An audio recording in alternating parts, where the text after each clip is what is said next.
A story that's been playing out by the way of India's and RBI's E-Rupee push, a story that we did here on News9 yesterday evening as well. In fact, a detailed story at that.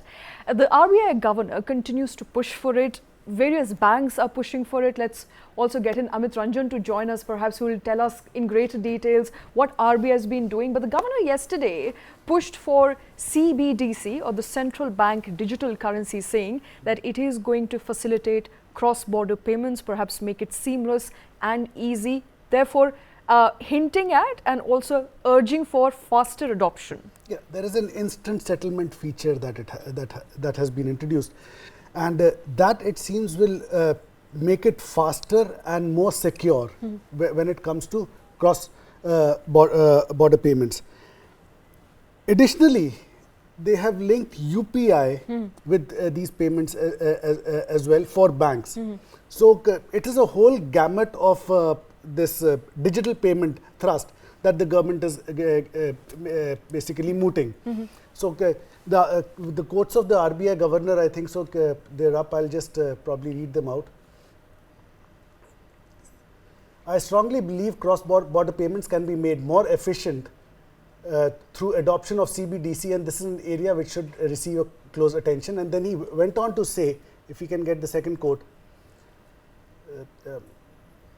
notwithstanding the progress made so far, the key challenges to existing cross-border payments continue to be high cost, low speed, limited access and insufficient transparency, and all these things will be taken care of by this new thrust that of CBDC that the RBI governor has mooted. All right, Kartik. So let's Kartik, first things first.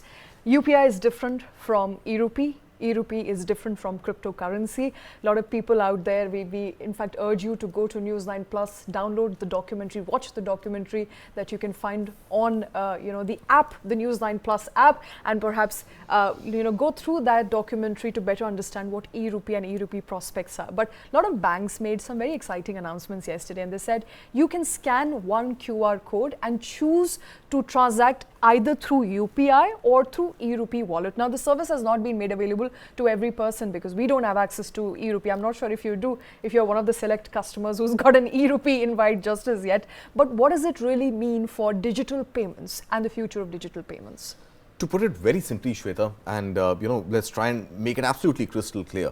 What is the digital rupee or the E-Rupee or the central bank digital currency? It goes by three nomenclatures: CBDC, E-Rupee, digital rupee.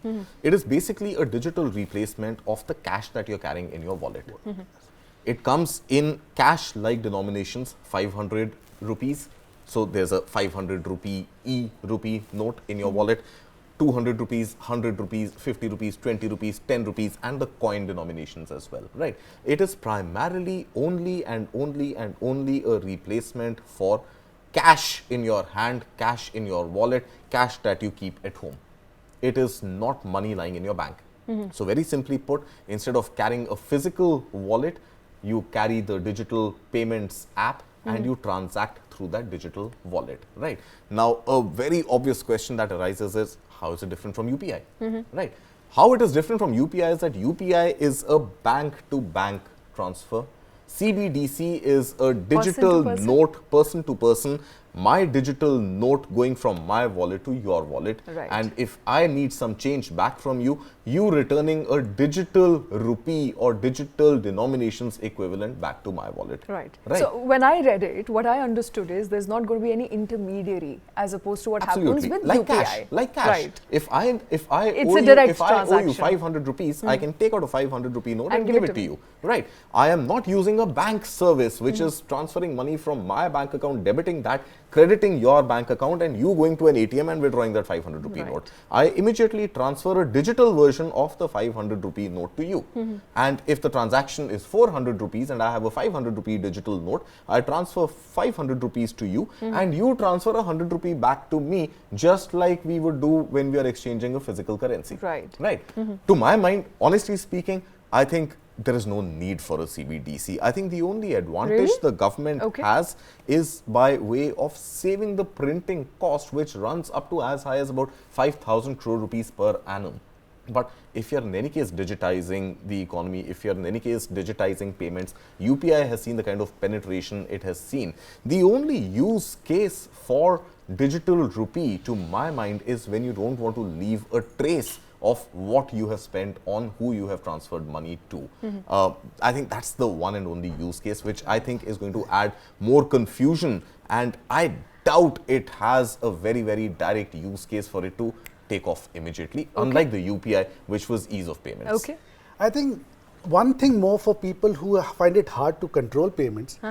In UPI, every time you make a payment, you don't go and check your bank account how much money is left. Okay. In a wallet, you already know that that is the amount in your bank. So it's only from the wallet what you have is what you're spending. Okay. So it's just a habit. So you're just compartmentalizing. Yeah, that's so all. it's a habit. But because So you still know what's in your bank. But you know, Shweta, And my you don't know need what's to. in your You don't wallet. need to. my point is, you had wallets, digital wallets even earlier. Paytm, we were discussing Paytm Yes, sometime back. absolutely. Paytm had a digital wallet. UPI replaced it. And didn't take And You what would, does off. you would load 100 rupees, 1000 rupees, 5000 rupees into that wallet and Right. spend with that.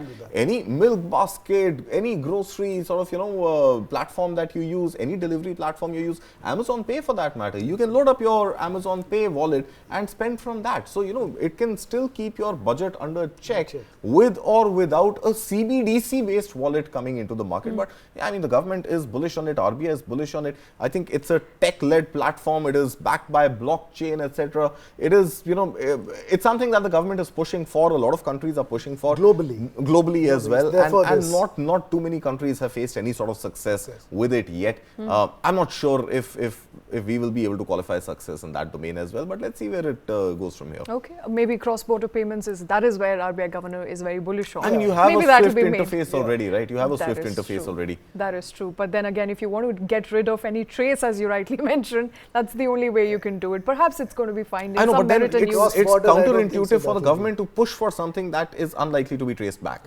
Makes sense, absolutely. And strong debate there from my colleagues. We don't know whether E-Rupee push is going to result and yield in anything positive going forward. But RBI, of course, continues to be bullish. SBI stock on the back of that news, or maybe more, I don't know, was up today, this morning. No, I don't think this would have been a trigger for SBI. Basically, SBI followed by IDBI Bank, and a lot of banks have already made those announcements. They're yet to launch. It's basically the interoperability of a QR code, right? So you scan your QR code, you either pay by UPI or you pay by any other wallet, including the CBDC. I think that's a small piece of news there. I don't think the stock is moving on this. I've never seen Kartik being more dismissive of a development.